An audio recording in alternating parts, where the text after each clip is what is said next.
3월이 되었습니다. 내일이 경칩입니다. 우수 경칩이면 대동강물도 풀린다, 그런 말이 있지요.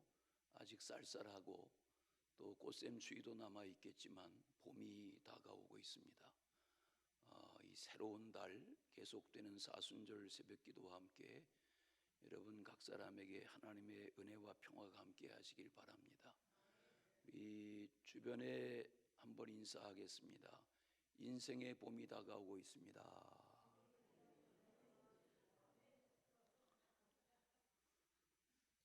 왜 웃으세요?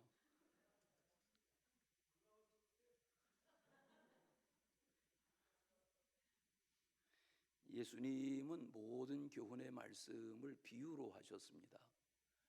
비유라는 것은 어떤 설명을 할 때 다른 그 무엇을 인용해서 알아듣기 쉽게 그 내용과 뜻을 전달하는 특별한 이야기법, 특별한 전달법이 비유라는 것인데, 예수님은 이 비유의 화법에 능하셨습니다. 모든 것을 비유로 말씀하셨고 천국을 말씀하실 때마다 비유로 말씀하셨습니다.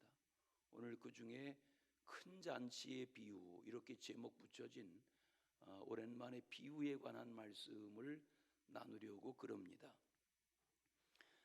그 교훈이 무엇인가?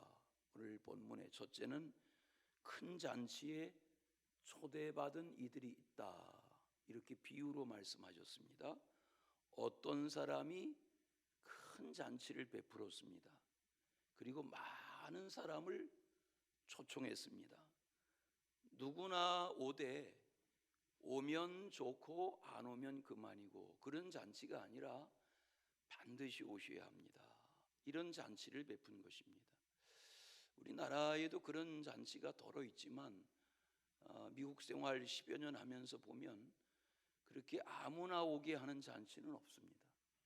결혼식을 하면 그 결혼식에 오겠느냐 하고 초청장을 보내고 확인해서 참석한다, 결혼식에 참석한다, 이렇게 답신이 오면 테이블에 참석하는 사람의 이름표를 다 세웁니다.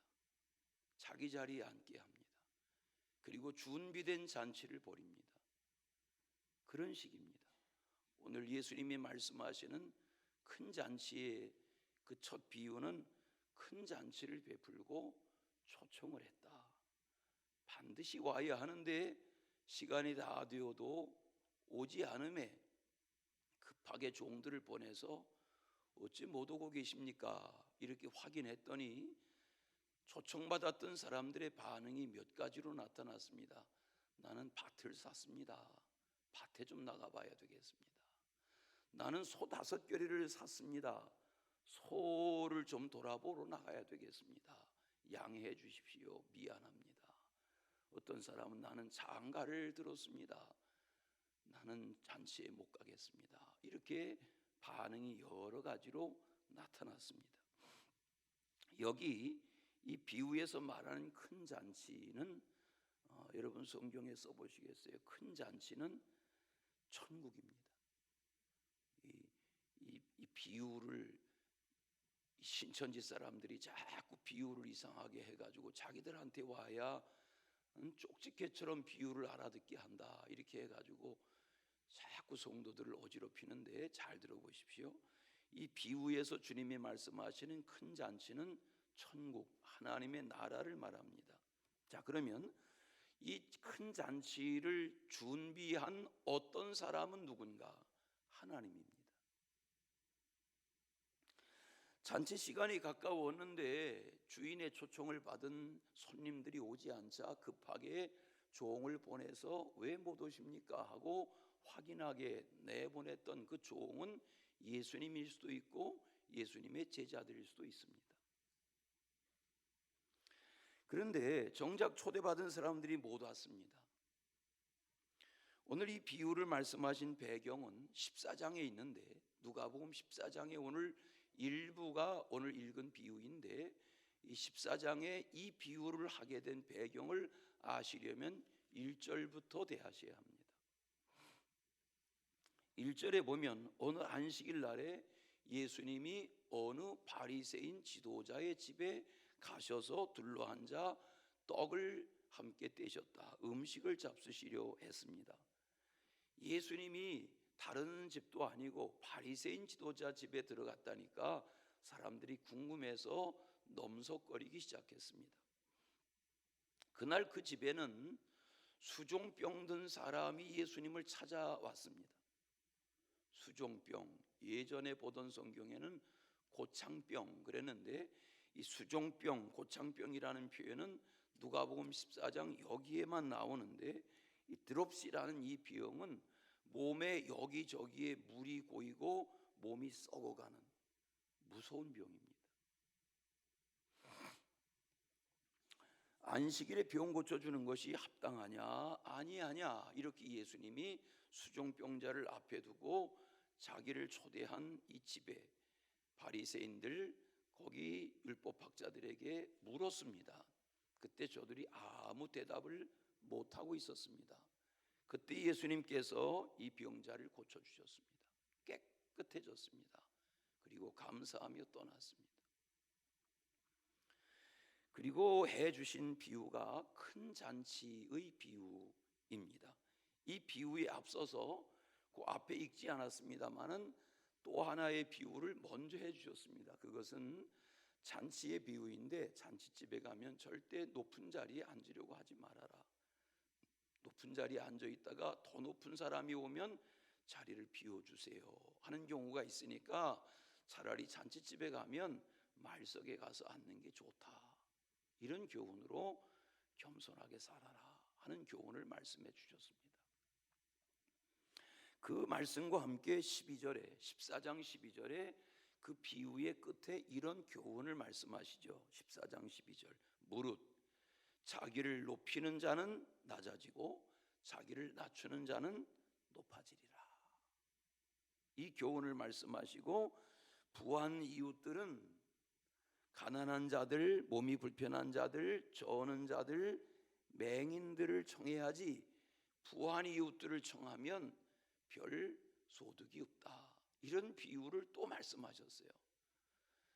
이 비유를 거기 바리새인 집에서 듣고 있던 어떤 바리새인 중에 한 사람인 어떤 바리새인이 오늘 본문인 15절에 이렇게 말한 겁니다. 15절을 보십시오. 15절에 함께 먹는 사람 중에 하나, 이 사람이 바리새인 지도자 집에 있던 어떤 바리새인입니다. 그 어떤 바리새인 중에 하나가 예수님의 이 비유의 이런저런 말을 듣고 있다가 하는 말이 무릇 하나님의 나라에서 떡을 먹는 자는 복됩니다. 이렇게 말했습니다.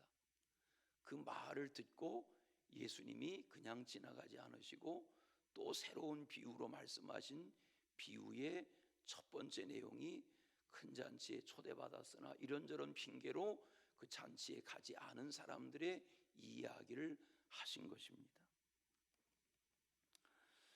자, 이 이야기는 오늘날로 말하면 신앙생활 혹은 예배생활 혹은 교회생활 이렇게 구원할 때 반응이 나도 다 옛날에 성경도 읽어봤고 교회도 다녀봤고 교인들도 많이 알고 내가 이래봬도 기독교 학교 미션스쿨 출신이고 우리 집안에 목사도 여럿이고 우리 집안에 장로 권사는 흔하고 이러면서 자기를 떠보려 되는 그 어떤 사람이라고 할 수 있습니다.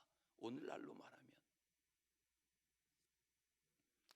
예수님의 비유에서 강조하는 이 첫 비유의 교훈은 뭐냐면 이 한 율법 학자가 한 바리새인이 내가 이래봬도 아브라함의 후손인데 나는 복이 있죠. 이렇게 반응하는 겁니다. 그때 예수님이 그 말을 지나치지 않고 이 교훈으로 깨달음을 주려 하신 말씀이 바로 이 말씀입니다. 예수님이 원하시는 것은 내게 주어진 어떤 신앙적인 특권, 그게 혈통으로 하든 태어난 신분으로 하든 신앙의 이력으로 하든 내가 알고 있는 기독교 지식으로 하든 그걸 주님은 중요하게 여기지 아니하신다는 겁니다. 오늘 남아있는 말씀을 잘 경청하시는 중에 말씀에 비유의 은혜가 있으시길 바랍니다. 두 번째는 누구든지 데려와라, 누구든지 모셔와라, 이런 교훈을 비유로 하셨습니다. 큰 잔치에 정식으로 초대받은 이들이 아무도 오지 않게 되니까 좋은 고급 음식을 잔뜩 차려놨는데 아무도 하객이 오지 않게 되니까 이 큰 잔치는 썰렁해졌습니다. 그때 주인이 다급해졌습니다. 그리고 이 사실을 알게 됐을 때 화도 났습니다. 오늘 성경을 보시겠어요? 오늘 말씀 가운데 보시면 거기 노했다 그랬습니다. 노하면서 다시 말했다 그랬습니다. 하나님이 화를 내신 겁니다. 주인이, 잔치를 베푼 주인이 노하면서 화를 내면서 다시 또 종에게 부탁했습니다. 그러면 빨리 시내와 거리로 가서, 골목으로 가서 가난한 사람들, 몸 불편한 사람들, 앞 못 보는 사람들, 다리 저는 사람들 누구라도 데려와라, 이렇게 말했습니다. 여기 예수님이 말씀하시는 시내라는 말은 사회의 모든 사람들이 누구나 들고 나는, 오고 가는 큰 거리를 말하는 겁니다. 또 거기 예수님이 말씀하신 골목이라는 말은 사회생활하는 이들 중에서 음지에서 지내는 뒷골목의 인생들이 들락거리는 그런 곳을 의도하며 말씀하신 것입니다. 자, 거기서 만나는 이러저러한 사람들을 누구나 다 데려와라. 여기 시내와 골목에서 만나는 사람들이란 바리새인, 서기관, 사두개인, 율법학자, 제사장, 저들이 보기에는 더럽고 추하고 비천하고 깔보고 얕보는 사회의 저층 시민들입니다. 하나님이 말씀하세요. 주님을 통해서 비유로 그들을 누구라도 데리고 와라. 그렇지 않습니까? 여러분, 예수님 때에 예수님이 하나님의 아들인 것을 알고 메시아인 것을 알고 예수님을 구주로 영접한 바리새인, 서기관, 무슨 사두개인, 대제사장, 산헤드린 의원 별로 없습니다. 거의 없습니다. 이제 우리가 나중에 알지만 산헤드린 의원 중에서 아리마대 사람 요셉이 예수님을 장례하는 일에 앞장서고 또 거기 니고데모가 나와서 예수님을 장례하고 하는 이런 일들이 70명 산헤드린 의원 중에 2사람이었던 것처럼 그 당시 예수님을 향한 관심은 거의 없었습니다.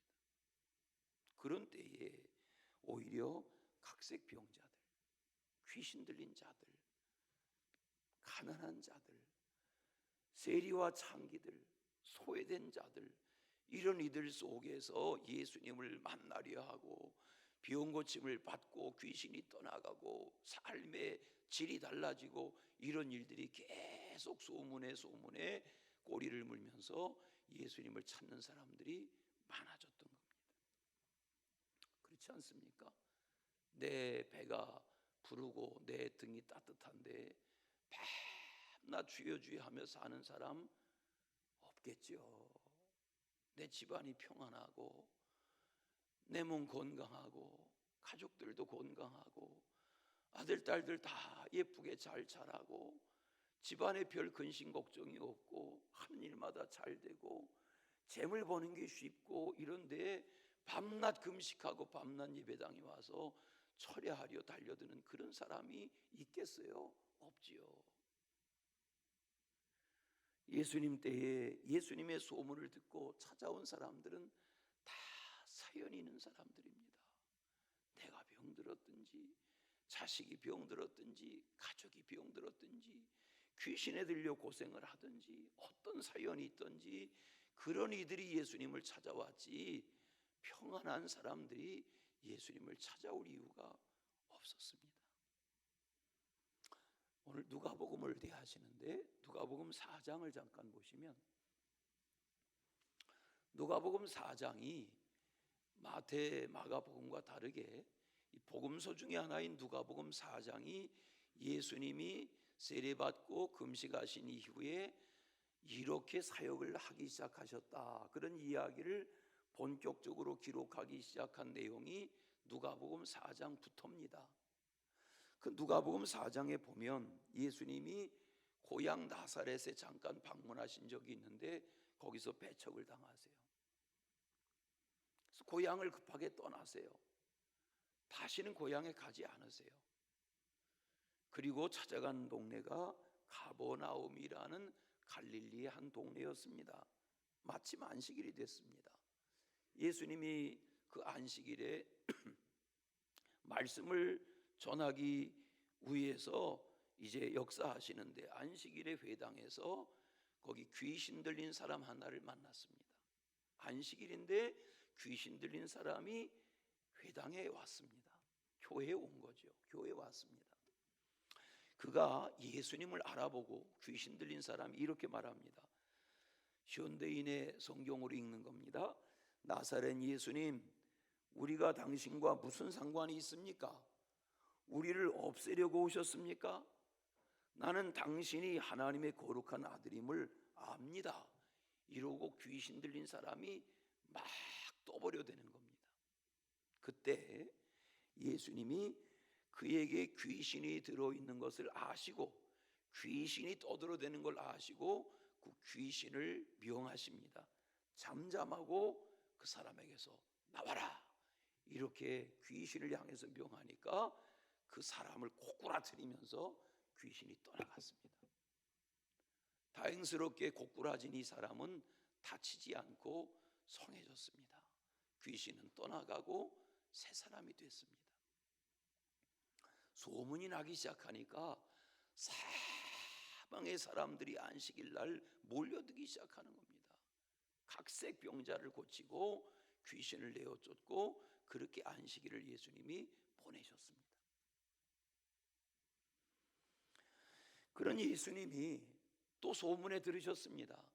베드로의 장모님이 집을 비우고 있는 사위 베드로의 집에 와서 계시는데 중한 열병으로 고생을 하신다. 소문을 듣고 예수님이 가자, 그리고 베드로와 제자들을 데리고 오랜만에 베드로의 집에 찾아가셨습니다. 베드로의 장모님이 사위의 집에서 심한 열병으로 누워 계신데 예수님이 그 열병을 꾸짖으셔서 고치셨다 그랬어요. 성경에 보면 열병을 안수했다 그런 말이 없고, 열병 앓고 있는 이 베드로의 장모님에게 베드로의 장모님을 꾸짖은 게 아니라 열병의 원인을 꾸짖으셨는데 병이 깨끗이 낫고 열병이 가라앉고 건강해지셔서 베드로의 장모님이 늘 이야기하는 것처럼 음식을 잔뜩 차려가지고 잡채도 하고 만두도 하고 뭐 해가지고 발보채도 하고 해서 베드로 장모님이 아마 음식 솜씨가 좋으셨던 것 같아요. 잔뜩 차려가지고 예수님과 제자들을 대접했어요. 오랜만에 사위도 먹이고 잔뜩 대접하셨어요. 그렇게 처음 듣는 얘기처럼 하지 마시고, 이게 누가복음 4장에 다 나오는 이야기입니다. 이처럼 소문을 듣고 예수님을 찾아오는 이들은 병든 이들, 귀신 들린 이들, 예수님이 필요한 이들이 예수님을 찾아왔던 겁니다. 어제 토요일 우리 새벽 기도에 월화수목금보다는 더 나오셔서 가득히 새벽에 새벽 기도 하셨어요. 이제 오전 10시 반에 어제 우리 어린이 합창단 시작하는 날이어서 저에게 시작하는 기도를 부탁해서 교회에 다시 왔어요. 그런데 주차장이 꽉 찼어요. 아침에 4층에서는 오케스트라가 4층 가득히 오케스트라 연습을 하는 그 악기 소리가 계단에 꽉 울려 퍼졌어요. 계단으로 지하 2층에 내려가는데 이미 오전부터 지하 1층 식당에서는 오늘 주일을 음식을 준비하기 위해서 재료를 준비하고 멸치 국물을 끓이는 구수한 냄새가 얼마나 진동을 하는지 사람 사는 집 같았어요. 지하 2층에 내려가니까 의자를 다 치우고 어머니 아버지들하고 아이들이 와서 둘러 앉았는데 우리 교회 낯익은 아이들은 두세 명 뿐이고 다 모르는 학부형, 모르는 아이들이 예배당 지하 2층에 꽉 찼어요. 제 마음이 너무 흐뭇했어요. 교회는 이래야 되는데.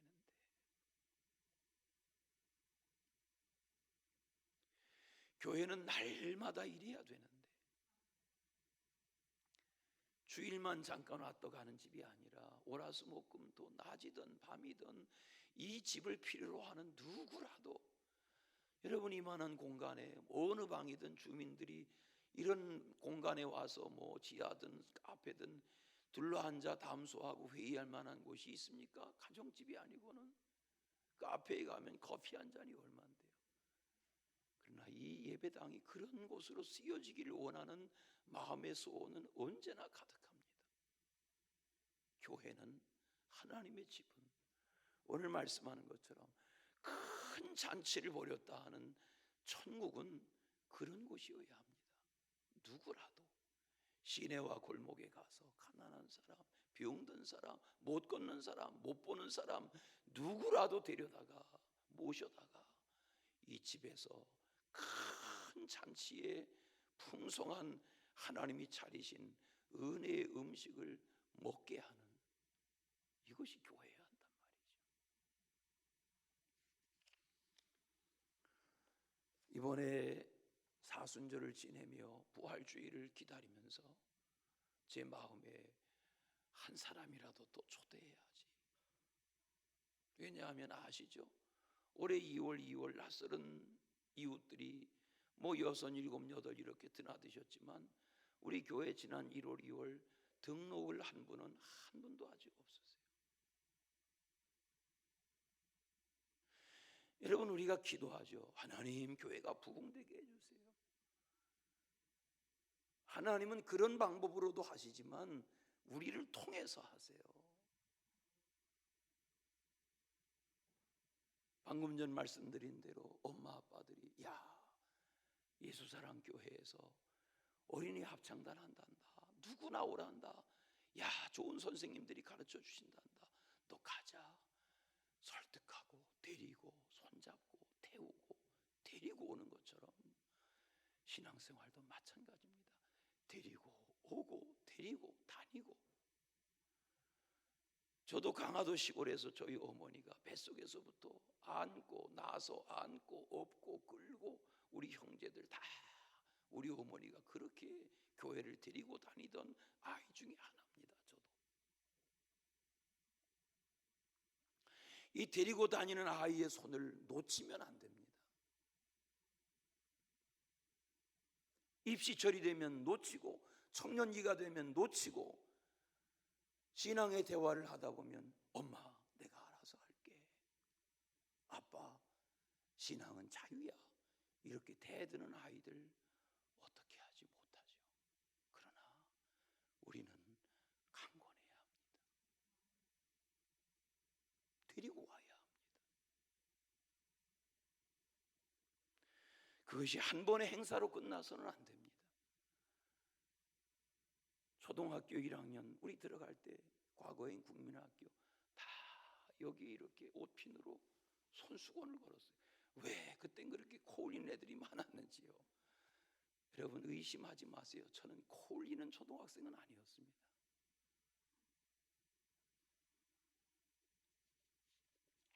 하나님의 집은 누구나 오는 집입니다. 누구나 데려와야 합니다. 여러분 그러나 회사는 그렇지 않습니다. 아침에 출근 시간에 회사에 아무나 들어갑니까? 아닙니다. 요즘은 다 보안 게이트를 거쳐서 그 회사에서 제공한 네임택을 다 걸고 출입합니다. 아무나 들어가지 않습니다. 전에 그 어느 회사의 대표는 돌아가신 어느 회사의 대표는 그 직원이 그렇게 많지만 자기는 회사 안에 자기 사무실이 없었다고 그래요. 그래서 그냥 회사 앞에 카페에 앉아서 뭐 직원들 만나고 다른 회사 사장들 만나고 그렇게 늘 했는데 한 번은 급하게 회사에 볼 일이 있어서 비가 쏟아지는데 비를 맞으면서 카페에서 빌딩으로 뛰어 들어가는데 경비가 못 들어가게 하더라는 거예요. 당신 누구냐? 나 이 회사 대표다. 근데 이 새로 뽑힌 이 경비가 직원이 수천 명 되는 벤처회사의 대표님을 모르는 거예요. 못 들어갑니다. 회사 아무나. 정부종합청사, 제가 해군 대령 예편한 친구 장로 통해서 거기 전국을 상황실을 관장하는 거기 한번 들어가 봤습니다. 다 이름 적고 신분증 보이고 동행이 있어서 들어갑니다. 정부종합청사 아침 출근 시간 어림도 없습니다. 아무나 못 들어갑니다. 이렇게 입학 시즌이 됐지만 대학교 정문 앞에 갈 수 있죠.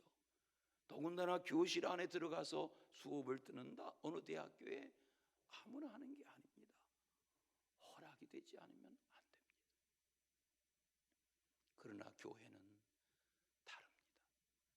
누구나 오는 곳입니다. 하나님의 집은 큰 잔치, 값비싼 음식에 좋은 잔치를 차렸지만 이 집에는 누구나 오는 곳입니다.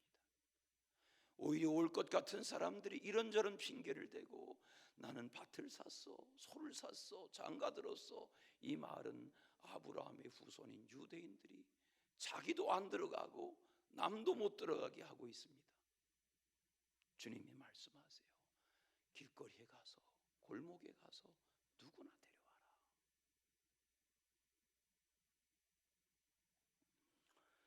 저는 저희 교회가 그런 교회가 되길 바랍니다. 신분으로, 성별로, 지위로, 사회적인 신분으로, 능력으로 제한받는 것이 아니라 교회는 누구나 다 와서 그런 은혜의 교회, 은혜의 재단이 되기를 간절히 소망합니다. 여러분 그렇지 않습니까? 세상은 뭐 동양 사람, 동창, 동기, 동문, 뭐 같은 무슨 뭐 전문 같은 회사 출신 이렇게 만나지 교회처럼 남녀노소 신분 지위 고하 어떤 누구나 다 와서 어울리는 그런 곳은 세상에 교회밖에 없습니다. 교회는 그래서 천국의 모형과 같은 것입니다. 마태복음 16장에 보면 18절에 예수님이 베드로에게 이런 말씀하시죠. 내가 이 반석 위에 내 교회를 세우리니 음부의 권세가 이기지 못하리라. 예수님이 베드로의 신앙 고백 위에 내 교회 이렇게 말씀하세요. 내 교회.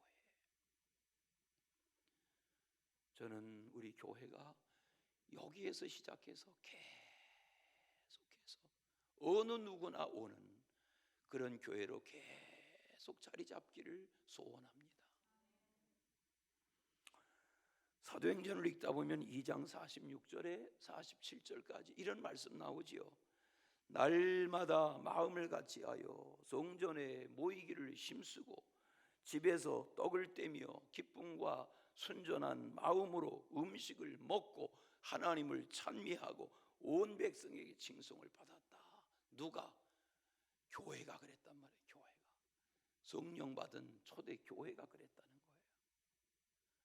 여러분 교회는 그런 곳입니다.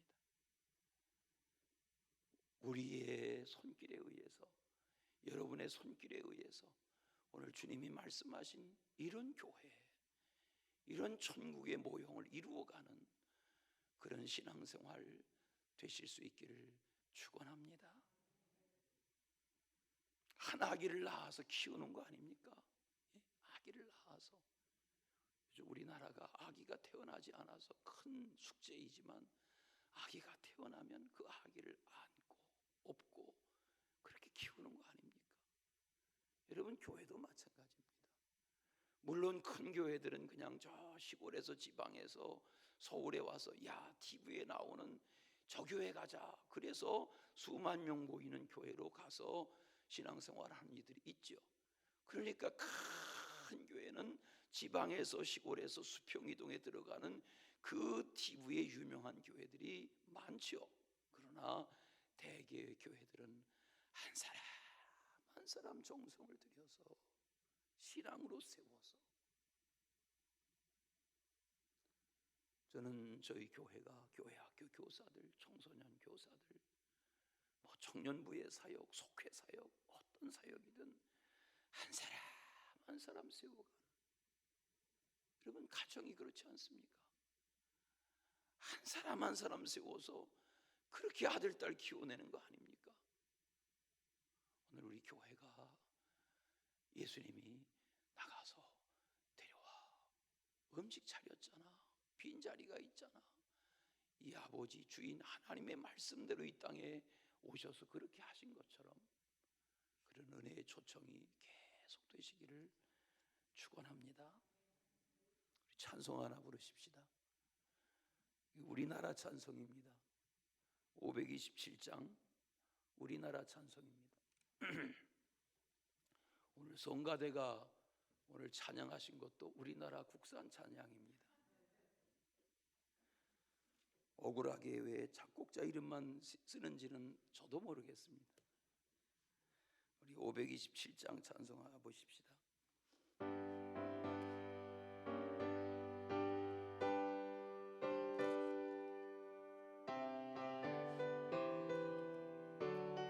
큰 소리로 합시다.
이제 사순절이 시작된 지 열흘이 지났습니다. 앞으로 이제 한 달여간 지나면 4월 9일이 부활주일입니다. 우리 한 달 동안 지내시면서 내 사랑하는 아들, 딸들, 내 사랑하는 형제들, 내 사랑하는 부모님들, 복음 없이, 교회 생활 없이, 예수 없이 내가 알아서 잘 살겠다고 말하는 내 가족들, 친척들, 이웃들 한 사람씩 품고 우리 앞으로 남은 기간 동안 정성을 쏟으시고 신앙적인 대화, 신앙적인 권면, 그런 마음을 쏟는 그런 날들을 거쳐서 우리 한 사람이라도 또 세워가는 그런 부활절 맞이 되실 수 있기를 축원합니다. 마지막은 사람을 강권하여 데려오라 그러셨어요. 비유에서 보면 종이 부지런히 시내 골목 다니면서 이 사람 저 사람 다 우리 주인은 큰 사람이고 큰 잔치 베풀었고 평생 먹어볼 수 없는 그런 비싼 음식 차렸는데 누구나 와서 잡수시란다 이렇게 초대했는데도 여전히 빈자리가 있어요.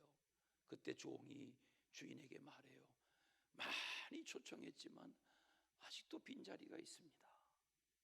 그때 주인이 종에게 또 말해요. 그래, 그러면 길과 산을가로 나가서 사람을 강권하여 데려다가 이 잔치자리를 채워라.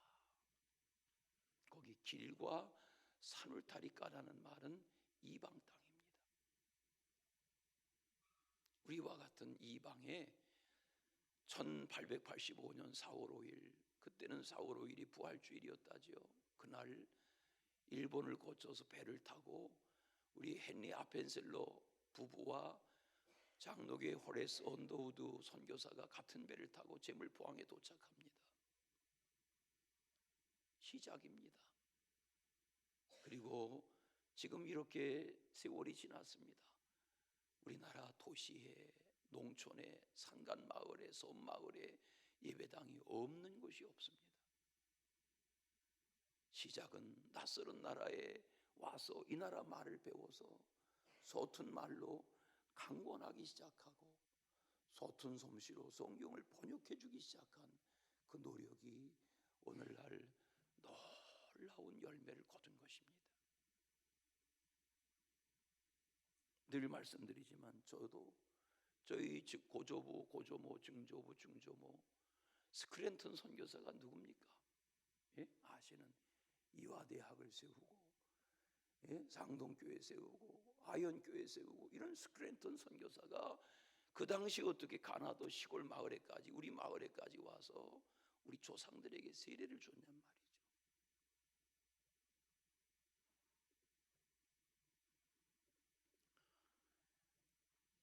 우리 영상 하나를 보여드릴 텐데 최근에 지난주에 우리 멕시코 조나만 선교사님이 코로나 이제 끝자락에 하던 사역을 3분 영상으로 해서 선교 보고 할 겸 보내왔습니다.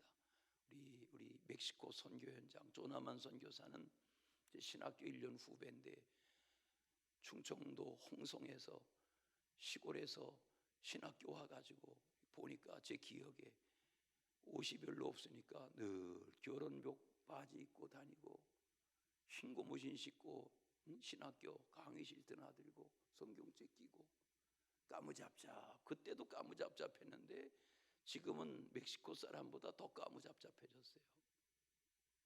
35년 멕시코에 우리 감리교회 아주 자랑스러운 선교사이신데 우리 선교 보고 영상 하나 보겠습니다.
pero del 19 a 23 es como camino recuperado o camino de regresos. Camino de regreso o pueden decir el camino de recuperados. 주님의 저소 삼으소서 나의 전부이신 주여 내 맘을 받아주소서 Apareció Espíritu a José en Egipto, diciendo, levántate, toma al niño y a su madre, y vete a tierra de Israel. 주님의 저소 삼으소서 나의 전부이신 주여 내 맘을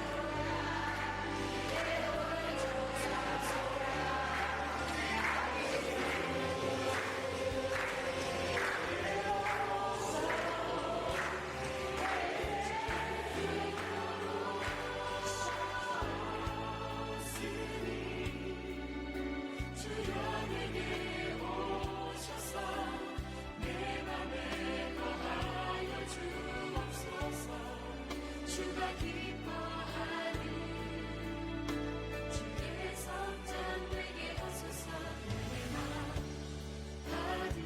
받으소서 오셔서 주님의 저소 삼으소서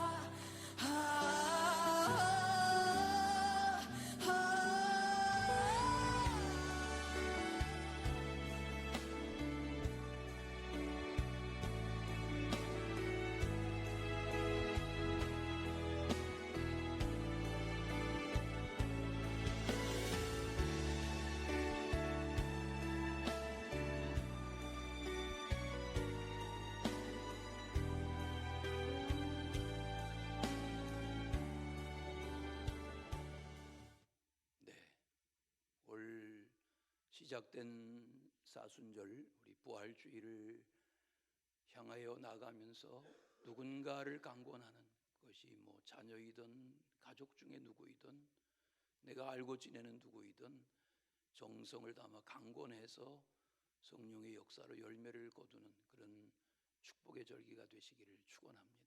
사랑의 주 하나님 아버지, 우리도 언젠가 누군가를 통해서 복음을 알게 하심과 같이 우리가 이 시대를 살아가며 입술로만 주여 주여 하지 말고 한 영혼 한 영혼을 불쌍히 여겨 저들을 하나님 앞에 세워나가는 복음의 방편, 복음의 통로 되게 하여 주옵소서.